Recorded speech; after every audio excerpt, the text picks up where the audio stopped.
Hello everyone, I hope that you are fine and well. Today I am going to explain the next topic from the chapter Coordination Compounds of class 12. In my previous video I have taught you about the Werner's theory and his postulates. How the Werner gave the hypothesis, gave the idea to represent the coordination compounds, in which we can show how we can show the primary valency and secondary valency. Now I am going to explain the next topic, and that is here, if 1 mole of CuCl3 into 6NH3 when it is treated with silver nitrate, then we get 3 mole of AgCl as a precipitate. So here I would like to tell you that nickel and cobalt always show the coordination number 6, while palladium and platinum has the coordination number 4. So AgNO3 अगर जो है CuCl3 into 6NH3 के साथ जो है react करता है, तो इस केस में ये जो 3Cl हैं वो जो है 3AgCl का जो है फॉर्मेशन कर रहे हैं। ठीक है, तो यहाँ पे जो कोऑर्डिनेशन नंबर है वो क्या है, 6 है, जो कि ऑलरेडी सेटिस्फाई हो जा रहा है। तो इसीलिए यहाँ पे जो पूरा Cl3 है वो पूरा का पूरा Cl3 जो है Ag के साथ बॉन्ड बना लेगा। दूसरा रिएक्शन क्या है कि 1 मोल अगर CuCl3 लें और 5NH3 लें, तो उस केस में क्या होगा कि जो अमोनिया है वहाँ पे कोऑर्डिनेशन नंबर होना चाहिए 6। तो इस केस में ये जो 1 क्लोराइड है वो यहाँ पे कोऑर्डिनेशन एंटिटी में बच जाएगा। 2 जो है Ag के साथ जो है बॉन्ड बना के 2 मोल ऑफ AgCl प्रेसिपिटेट के रूप में फॉर्म करेंगे। ठीक है, थर्ड जो है क्या है कि 1 मोल CuCl3 अगर जो है 4NH3 लें, तो यहाँ पे AgNO3 के साथ रिएक्ट कर रहा है, तो यहाँ पे जो है 2 जो है Cl यहाँ पे कोऑर्डिनेशन एंटिटी में रह जाएंगे और एक Cl यहाँ से जो है Ag के साथ रिएक्ट करके 1 मोल ऑफ AgCl प्रेसिपिटेट के रूप में हमें देगा। Clear? So it was found that some of the chloride ion could be precipitated as AgCl on adding excess of AgNO3, but some remained in solution।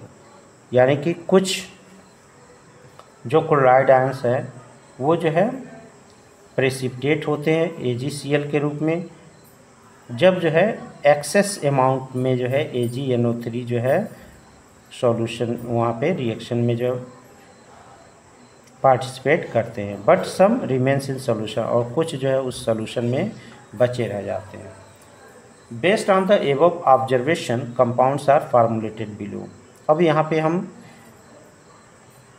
In compound को हम कैसे formulate करते हैं, तो यहाँ पे दिया हुआ फार्मूला CuNH3 होल 6 और यहाँ पे क्या है total charge +3 and 3Cl minus. ठीक है, अब ये जो है कोऑर्डिनेशन नंबर कोबाल्ट का क्या है 6, जो कि ऑलरेडी सेटिस्फाई है, और 3Cl माइनस जो है एज अ प्राइमरी वैलेंसी के रूप में बाहर आ जाता है। तो यहाँ पे कंडक्टिविटी, तो कंडक्टिविटी क्या होता है, that is the ratio of positive charge and the negative charge. ठीक है, तो यहाँ पे जो है ये जो है नॉन आयनाइजेबल पार्ट होगा वो केवल 1 होगा, और ये जो है आयनाइजेबल पार्ट है वो कितना है 3, तो इसलिए इसकी कंडक्टिविटी क्या हो जाएगी 1:3।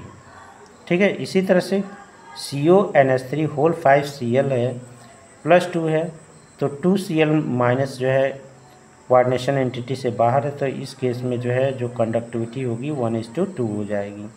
इसी तरह से CuNH3 whole 4Cl2 plus Cl minus है, तो यहाँ पे जो है कोऑर्डिनेशन एंटिटी में जो है कोऑर्डिनेशन नंबर 6 होना चाहिए, जो कि ऑलरेडी सेटिस्फाई है। तो ये जो है ionisable part, non ionisable part and ionisable part, यहाँ पे जो है इनका कंडक्टिविटी जो होगा वो 1:1 हो जाएगा। क्लियर। अब नेक्स्ट क्या है कि हमें जानना चाहिए कि कंडक्टिविटी इज़ डायरेक्टली प्रोपोर्शनल होता है किसके, नंबर ऑफ आयंस के। यानी कि जितने ज़्यादा जो है नंबर ऑफ आयंस बढ़ेंगे उतनी ज़्यादा जो है कंडक्टिविटी भी बढ़ेगी। अगर नंबर ऑफ आयन लेस है तो कंडक्टिविटी भी क्या होगी, कम होगी। ठीक है।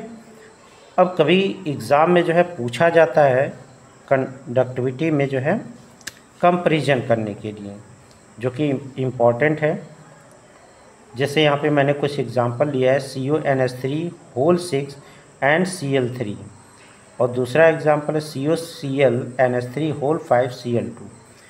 तो इसमें जो है एक क्या है नॉन आयनाइजेबल और दूसरा क्या है आयनाइजेबल।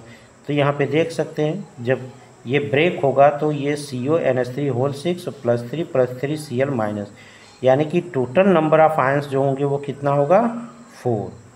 क्लियर। अब यहाँ पे जब ये इसको हम वाटर में डिज़ोल्व करेंगे तो यहाँ पे जो रिएक्शन होगा वो क्या होगा, COCl and NH3 whole 5 +2 Cl minus. अब यहाँ पे जो टोटल नंबर ऑफ आयंस है वो कितने होंगे, 3 होंगे। एक जो है नॉन आयनाइजेबल पार्ट और 2 जो है आयनाइजेबल पार्ट। तो टोटल नंबर ऑफ आयन 3 और यहाँ पे जो है कितने, 4। तो अभी मैंने बताया कि कंडक्टिविटी क्या होता है, डायरेक्टली प्रोपोर्शनल होता है नंबर ऑफ आयंस के। तो यहाँ पे देख रहे हैं कि पहले वाले कोऑर्डिनेशन कंपाउंड की जो टोटल नंबर ऑफ आयंस है वो ज़्यादा हैं, तो इसीलिए जो है इस जो है कोऑर्डिनेशन कंपाउंड की कंडक्टिविटी जो है इस सेकेंड वाले से जो है क्या होगा, मैक्सिमम होगा। ठीक है। So we can write 1 will be, conductivity of 1 will be greater than 2। Next आता है compound and number of AgCl precipitate with excess of AgNO3, यानी कि कितने नंबर ऑफ AgCl जो है यहाँ पे प्रेसिपिटेट होंगे।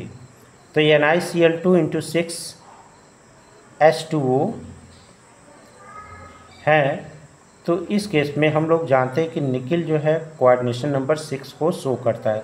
तो यहाँ पे H2O 6 है तो इसको हम कोऑर्डिनेशन एंटिटी में ले लेंगे और Cl2 को हम एज अ प्राइमरी वैलेंसी हम इसको बाहर कोऑर्डिनेशन एंटिटी से बाहर रखेंगे, जो कि क्या होगा, काउंटर आयन को रिप्रेजेंट करेगा। अब इसका रिएक्शन जब Ag सिल्वर नाइट्रेट से करवाते हैं तो क्या होगा, ये केवल आयनाइजेबल पार्ट ही इसके साथ रिएक्ट करेगा, नॉन आयनाइजेबल पार्ट जो है रिएक्शन में पार्टिसिपेट नहीं करेगा। तो 2AgCl जो है यहाँ पे हमें प्रेसिपिटेट के रूप में मिलेगा। सेम इसी तरह से पैलेडियम है, Cl2 PdCl2 × 4NH3। तो पैलेडियम जो है कोऑर्डिनेशन नंबर 4 को शो करता है, तो 4NH3 जो है कोऑर्डिनेशन एंटिटी में आ जाएगा, Cl2 बाहर। तो यहाँ पे भी जो है 2AgCl जो है क्या होंगे, प्रेसिपिटेट हमें मिलेगा। अब नेक्स्ट क्या है, PtCl2 × 2NH3। सो यहाँ पे जो है प्लेटिनम है तो प्लेटिनम कोऑर्डिनेशन नंबर 4 को रिप्रेजेंट करता है, शो करता है। तो यहाँ पे 2NH3 2Cl2, यानी कि यहाँ पे कोऑर्डिनेशन एंटिटी में ये सारे जो है आ जाएंगे, काउंटर आयन कोई नहीं बचेगा। तो इस केस में अगर हम सिल्वर नाइट्रेट से अगर रिएक्शन करवाएं तो किसी भी तरह का जो है प्रेसिपिटेशन हमें फॉर्म नहीं होगा, क्योंकि ये जो पार्ट होता है टोटल ही नॉन आयनाइजेबल होता है। क्लियर। चलिए अब हम नेक्स्ट टॉपिक पे चलते हैं, and this topic is difference between double salt and complex salt. ये कभी जो है एक नंबर में पूछा गया है कि डबल साल्ट और जो है कॉम्प्लेक्स साल्ट में क्या डिफरेंसेस हैं। सो डबल साल्ट क्या होते हैं, they are the mixture of 2 simple salt in equimolar proportion, यानी कि ये दो जो है इक्विमोलर जो है साल्ट के क्या होते हैं, मिक्सचर होते हैं। जैसे कि एग्जांपल के लिए कार्नेलाइट जो कि क्या है KCl एंड MgCl2 × 6H2। तो यहाँ पे भी KCl का क्या है 1 मोल है और MgCl2 भी क्या है 1 मोल ही है, यानी कि इक्विमोलर जो है यहाँ पे साल्ट आपस में क्या हो रहे हैं कंबाइन हो रहे हैं, तो इसलिए जो है इसको हम क्या बोलते हैं डबल साल्ट कहा जाता है। नेक्स्ट आता है मोहर साल्ट। सो मोहर साल्ट में क्या है FeSO4 into NH4 whole twice SO4 into 6H2O। So यहाँ पे भी फेरस सल्फेट और अमोनियम सल्फेट का इक्विमोलर जो है सेम प्रोपोर्शन में ये क्या कर रहे हैं पार्टिसिपेट कर रहे हैं, आपस में कंबाइन हो रहे हैं, तो ये भी क्या हो गया डबल साल्ट।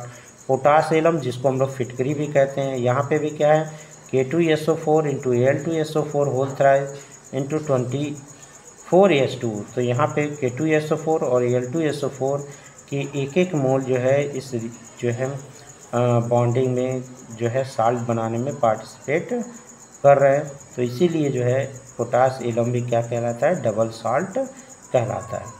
अब दूसरा क्या है कि double salt dissociate completely into ions in water, यानी कि एक डबल साल्ट को अगर हम वाटर में जो है डिज़ोल्व करते हैं तो वो कम्प्लीटली जो है डिसोसिएट हो जाता है अपने आयंस में। जैसे कि अगर कार्नेलाइट एज एग्जांपल लिया जाए KCl into MgCl2 into 6H2O, तो ये जो है वाटर में अगर डिज़ोल्व करें तो ये कम्प्लीटली डिसोसिएट हो जाएगा, यानी कि अपने आयंस में ये ब्रेक हो जाएगा। जैसे क्या मिलेगा हमें K+Cl- और Mg+2 और 2Cl- यहाँ से हमें प्राप्त होगा। ओके, नेक्स्ट क्या है अ double salt loses it's identity in the solution, यानी कि जो डबल साल्ट होते हैं जब वो सॉल्यूशन फॉर्म में आते हैं, यानी कि जब इसको डबल साल्ट को हम किसी सॉल्वेंट के साथ डिज़ोल्व करते हैं तो वो टोटल अपनी आइडेंटिटी को जो है लूज़ कर देते हैं। जैसे कि मैंने जो है अभी एग्जांपल में बताया कि जो भी KCl और MgCl2 है वो टोटली क्या हो जाते हैं अपने आयंस में ब्रेक हो जाते हैं, तो ये टोटल अपनी आइडेंटिटी को लूज़ कर देते हैं किस सॉल्यूशन में।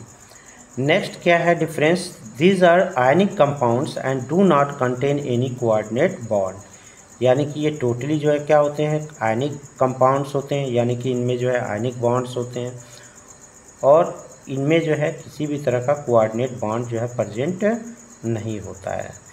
नेक्स्ट डिफरेंस क्या है कि they exist only in solid state, in aqueous solution they dissociate completely into ions, यानी कि ये केवल जो है सॉलिड स्टेट में ही एग्जिस्ट करते हैं, एक्वस सॉल्यूशन में ये कम्प्लीटली क्या हो जाते हैं अपने आयंस में जो है ब्रेक हो जाते हैं। क्लियर। चलिए अब जो है नेक्स्ट हम कम्प्लेक्स साल्ट की बात करते हैं, यानी कि कम्प्लेक्स साल्ट का मतलब कोऑर्डिनेशन कंपाउंड से है।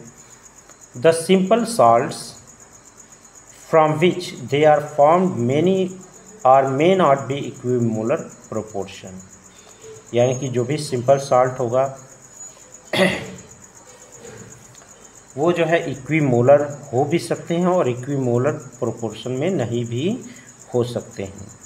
जैसे K4FeCN6, यहाँ पे जो है जो कोऑर्डिनेशन देख सकते हैं K4 और यहाँ पे FeCN6, तो यहाँ पे जो पोटेशियम है वो जो है कितने हैं 4 है, जबकि ये जो कोऑर्डिनेशन एंटिटी में केवल नॉन आयनाइजेबल पार्ट जो है 1 है।